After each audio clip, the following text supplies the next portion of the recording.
Now close your eyes for a moment and think about how many times you've scrolled through your feed, watching people smile, travel, celebrate, succeed, and somewhere deep inside, a quiet voice whispers, "Why not me?"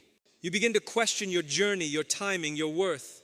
But what if I told you that what you are comparing your life to is not even real in the way you think it is? What if I told you that behind those perfectly edited pictures and carefully chosen captions are struggles, tears, fears, and tests that no one posts about? We live in a time where illusion is louder than reality. People show you their best moments, but they hide their worst nights. They show you their achievements, but not their failures. They show you their smiles, but not the anxiety behind them. And slowly, without realizing it, you begin to measure your life against something incomplete, something filtered, something selective. And that is where the problem begins. Every single day, as you scroll through your feed, you are being shown a version of reality that has been carefully selected, edited, and presented to capture attention, not to reflect truth. What you see is not a lie in the sense that it is completely false, but it is incomplete in a way that can quietly mislead the heart. People choose what to show you. They choose the angle, the lighting, the timing, the words, and even the emotions they want you to perceive. And when you look at it repeatedly, you begin to believe that this is how life actually is for them, that their days are constantly filled with joy, success, beauty, and ease. But pause for a moment and think deeply. Do you really believe that any human being lives a life without hardship, without moments of confusion, without nights of worry, without days of struggle? The same person whose smile you admire on your screen may have cried just hours before that photo was taken. The same individual whose success you celebrate online may have faced rejection after rejection before reaching that point. The same person whose life seems so perfect to you may be dealing with tests that you could never imagine, battles they have chosen not to share with the world. The feed is a highlight reel. It is a collection of moments, not a complete story. Just like a movie trailer shows you the most exciting scenes to draw you in, social media shows you the most appealing parts of someone's life to gain attention, validation, or connection. But just as a trailer does not show the entire film, your feed does not show the full reality of anyone's life. Yet the danger lies in how easily we forget this. We begin to compare our entire life with all its ups and downs to someone else's best moments, frozen in time and polished for display. And when that comparison settles into the heart, it starts to create dissatisfaction. You look at what you have and it suddenly feels like it is not enough. You look at where you are and it feels like you are behind. You look at your own struggles and they feel heavier simply because you are not seeing the struggles of others. This is how a filtered image can slowly distort your perception of reality. It does not shout loudly, it whispers quietly over and over again until it reshapes how you see your own life. But the truth is far more balanced than what you see on your screen. Every person you admire has a private life that is not documented. They have moments of weakness, moments of doubt, moments where they question things just as you do. They have insecurities they do not post about, fears they do not share, and challenges they choose to keep between themselves and their creator. The difference is not that they have a perfect life and you do not. The difference is simply what is visible and what is hidden. If you constantly consume only the visible parts of others' lives, you will naturally feel that your own life is lacking. But if you remind yourself that there is always an unseen side, you begin to regain balance. You begin to understand that what you are witnessing is only a fraction of reality, not the whole picture. And once you internalize that, the power of comparison starts to weaken. There is also something else to reflect on. Many people do not just share highlights randomly, they share them intentionally. They want to inspire, to connect, or sometimes even to seek validation. But in doing so, they may unintentionally create a standard that is unrealistic when taken as a complete picture. A person might post a moment of happiness, and there is nothing wrong with that. But when that moment is seen without context, it can give the impression that happiness is constant in their life, which is not the case for any human being. So the responsibility is not only on those who post, but also on those who consume. You must train your heart to see beyond what is presented. You must remind yourself again and again that this is not the full story. You must protect your inner peace by refusing to compare your reality to someone else's highlight reel. because your life is being lived in real time with real emotions, real challenges, and real growth, while what you see on your feed is a collection of carefully chosen fragments. And when you begin to understand this deeply, something changes within you. The envy starts to fade. The pressure begins to ease. The constant questioning of why not me starts to lose its grip. You begin to accept that your journey does not need to look like anyone else's, and that what you see is not a standard you are meant to match, but simply a glimpse into moments that do not define the entirety of someone's existence. There is something very subtle, yet deeply damaging that happens when a person begins to compare their life to others, especially in a world where everything is constantly on display. It does not begin as something major. It starts quietly, almost unnoticed. You scroll, you observe, you admire, and then slowly, without realizing it, you measure. You take what you see in someone else's life and place it next to your own, as though both are meant to be weighed on the same scale. And that is where the imbalance begins, because you are comparing two things that were never meant to be equal in the first place. Your life has been written with its own timeline, its own tests, its own blessings, and its own purpose. The person you are comparing yourself to has a completely different script. Their story, their background, their struggles, their opportunities, all of it is unique to them. Yet when you compare, you ignore all of that. You reduce their journey to a few visible moments, and then you place your entire reality beside it. Naturally, it will feel like you are lacking because you are not comparing fairly. And when this comparison settles into your heart, it begins to steal something very valuable from you. It steals your ability to appreciate what you already have. You begin to overlook your own blessings, not because they are small, but because your focus has shifted elsewhere. The things that once brought you peace no longer feel sufficient. The progress you have made no longer feels meaningful. You start to feel as though you are behind, even when you are exactly where you are meant to be. This is how comparison leads to ingratitude, not always in an obvious or intentional way, but in a quiet, creeping manner. You may still say Alhamdulillah with your tongue, but in your heart, there is a sense of dissatisfaction. There is a question that lingers, a feeling that something is missing, simply because you are looking at what others have instead of reflecting on what you have been given. And this is a dangerous place for the heart to be, because gratitude is not just about words, it is about contentment, about recognizing the value of what is already in your life. Understand that when you constantly compare, you are setting yourself up for a battle you cannot win. There will always be someone who appears to have more, to be further ahead, to be living a life that seems better from the outside. If you make comparison your standard, then satisfaction will always remain out of reach. You will achieve something, and instead of feeling grateful, you will immediately look at someone who has more and feel as though what you have is not enough. It becomes a cycle that never ends. But what you often fail to see is that the person you are comparing yourself to may be looking at someone else in the same way. This chain of comparison does not stop because it is built on perception, not reality. Everyone is looking at someone above them while forgetting to acknowledge what is within their own hands. And in doing so, they miss out on the peace that comes from contentment. There is also an element of injustice in comparison because you are being unfair to yourself. You are taking your struggles, your hardships, your unseen efforts, and placing them against someone else's visible outcomes without considering what it took for them to get there or what they are dealing with behind the scenes.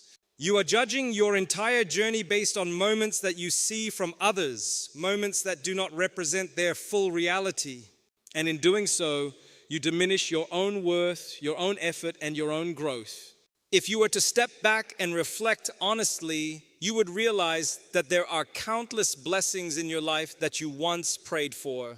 There are things you have today that you once wished for deeply, but because your focus has shifted to what others have, you no longer feel the same appreciation for those blessings.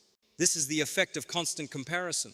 It blinds you to your own reality and makes you chase an image that may not even bring you the peace you are looking for.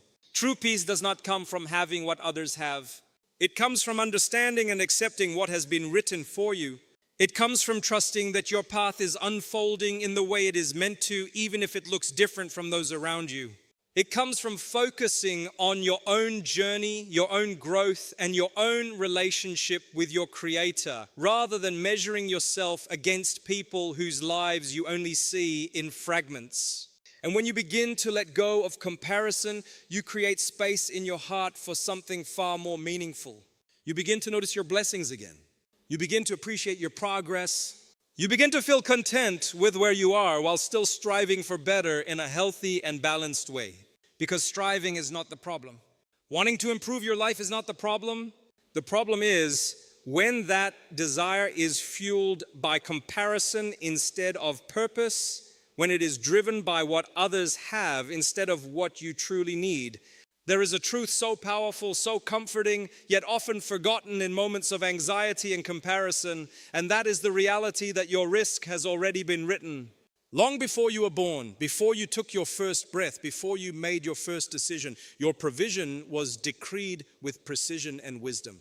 It is not random, it is not uncertain, and it is not dependent on someone else losing so that you can gain. What is meant for you will come to you in the exact way at the exact time that it is supposed to reach you. But look at how easily the heart forgets this. You see someone succeeding, someone earning, someone achieving, and a thought enters your mind that perhaps they have taken something that could have been yours. You begin to feel a sense of fear as though opportunities are limited and you are at risk of missing out. This mindset quietly shifts your understanding of provision from something that is divinely controlled to something that is competitively fought over. And when that happens, peace begins to slip away. Understand this clearly. What is written for you cannot be taken by another person, no matter how powerful they are, no matter how successful they appear, no matter how far ahead they seem. And what is not written for you cannot be forced into your life, no matter how much you chase it, no matter how hard you try to hold on to it. This is not a call to stop striving, but it is a call to correct your perspective. You strive, you work, you make effort, but your heart remains at ease knowing that the outcome is already in the hands of the one who controls all things. When a person truly internalizes this, something begins to change within them. The constant anxiety about the future starts to settle. The fear of being left behind begins to fade. The jealousy towards others starts to weaken because you realize that their provision has nothing to do with yours. Their success does not reduce your chances. Their blessings do not block yours. Each person is receiving from a source that is limitless, a source that does not decrease no matter how much it gives, and reflect on how merciful this understanding is. Imagine living your life constantly worried that someone else might take what is yours. Imagine waking up every day feeling as though you are in a race where only a few can win and everyone else must lose. That is not the system of the one who created you. That is not how divine provision works. The doors that are meant to open for you will open, even if the entire world tries to close them. And the doors that are not meant for you will remain closed, even if you spend your entire life knocking on them. There's also wisdom in the timing of your risk. Sometimes you see others receiving something before you, and it makes you question why your turn has not come yet. But what you do not see is the preparation that is taking place within you. What you do not realize is that if certain things came to you too early, they might harm you instead of benefit you. There are lessons you need to learn, strengths you need to build, and a level of readiness you need to reach before certain blessings can enter your life in a way that is truly good for you. So the delay is not a denial, and it is not neglect. It is part of a plan that is far more detailed than you can imagine. Every moment of waiting, every instance where things do not go your way, every time you feel like you are not where you want to be, all of it is shaping you for what is ahead. And when the time comes for your provision to reach you, it will come in a way that aligns perfectly with who you have become. This understanding also brings a sense of dignity to your effort. You no longer feel desperate or restless in your pursuit because you know that what is yours is secure. You work with sincerity, not with panic. You make decisions with trust, not with fear. You pursue opportunities, but you do not attach your worth to the outcome because your worth is not defined by what you have, but by who you are and your connection with your Creator. And when you look at others, your perspective changes as well. Instead of feeling envy, you feel peace. Instead of questioning why they have something, you recognize that it was written for them just as your provision is written for you. You can genuinely be happy for others without feeling like you are losing something in the process. because you understand that your share has already been set aside, mahfuz in a way that no human being can interfere with. And once this settles deeply in your heart, it becomes easier to let go of the constant need to control everything, to force outcomes, to rush timelines. You begin to move through life with a sense of calm trust, knowing that every step you take is within a plan that has already accounted for your needs, your desires, your struggles, and your growth. There is a kind of peace that cannot be bought, cannot be manufactured, and cannot be found in the approval of people or the perfection of circumstances. And that peace comes from trusting Allah in a world that constantly pulls you in the opposite direction. You are living in a time where everything around you is designed to make you feel restless, to make you feel like you are missing out, to make you question your path and your timing. Every scroll, every image, every update is subtly whispering to you that you need more, that you should be further ahead, that your life should look different. And if you are not careful, those whispers can become louder than your trust. But when a person anchors their heart in trust, something remarkable begins to happen. The noise of the world does not disappear, but it loses its power. The same images that once made you feel anxious no longer shake you in the same way. The same comparisons that once made you feel small no longer define how you see yourself. Because your sense of security is no longer tied to what you see around you. It is tied to the one who controls everything you do not see. Trusting Allah is not about having all the answers. It is not about understanding every delay or every difficulty. It is about knowing with certainty that there is wisdom even when you cannot see it. It is about believing that what is happening in your life right now, even if it feels confusing or heavy, is not random or meaningless. There is a purpose behind it, a direction within it, even if it has not yet become clear to you. And this trust becomes even more important in a world full of illusions. Because when everything around you looks perfect, it can make your own reality feel imperfect. When everyone else appears to be progressing smoothly, your own challenges can feel like signs that something is wrong. But that is where trust steps in and corrects your perspective. It reminds you that what you are seeing is not the full truth, and that what you are experiencing is not a mistake. You begin to realize that your life does not need to look like anyone else's to be meaningful. Your timeline does not need to match anyone else's to be valid. Your struggles do not make you less, and your delays do not make you forgotten. Trust teaches you that you are seen, that you are known, that every detail of your life is under divine care. And that understanding brings a sense of calm that no external validation can ever provide.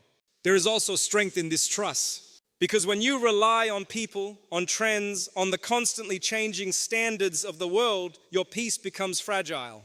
It rises and falls based on what you see, based on how others are doing, based on circumstances that you cannot control. But when you rely on Allah, your peace becomes stable. It is not easily shaken by what is happening around you, because it is rooted in something far greater than the temporary nature of this world. Think about how much energy is wasted when a person is constantly trying to keep up with illusions, trying to match a lifestyle they see online, trying to achieve a version of success that is defined by others, trying to present a life that appears perfect even when it is not. It becomes exhausting because it is built on a foundation that is not real. And eventually it leaves a person feeling empty, because no matter how much they achieve in that direction, it never truly satisfies the heart. But when you trust Allah, you shift your focus. You stop chasing appearances and start seeking substance. You stop worrying about how things look and start caring about what they truly are. Your priorities begin to align with what actually matters: your connection with your Creator, your inner peace, your character, your sincerity. And when those things are in place, everything else begins to fall into perspective. This does not mean that life suddenly becomes easy or free of challenges. Trust does not remove tests, but it changes how you experience them. A difficulty that once felt overwhelming becomes manageable, because you know it is not without purpose. A delay that once felt frustrating becomes bearable, because you know it is not without wisdom. Even moments of uncertainty begin to feel different, because you know you are not navigating them alone. And slowly, without even realizing it, you begin to detach from the illusions that once had such a strong hold on your heart. You no longer feel the same urgency to compare, to compete, to prove something to the world, because you understand that your value is not determined by what people see, but by what Allah knows about you. And that is a standard that is far more meaningful, far more lasting, and far more just. And when this level of trust settles into your heart, it brings with it a quiet kind of confidence. Not arrogance, not pride, but a deep sense of assurance that no matter what happens, you are under divine care. That whatever is written for you will reach you, and whatever passes you by was never meant to be yours. And in that realization, the constant tension between what you have and what you see begins to dissolve, leaving behind a heart that is steady, grounded, and at peace.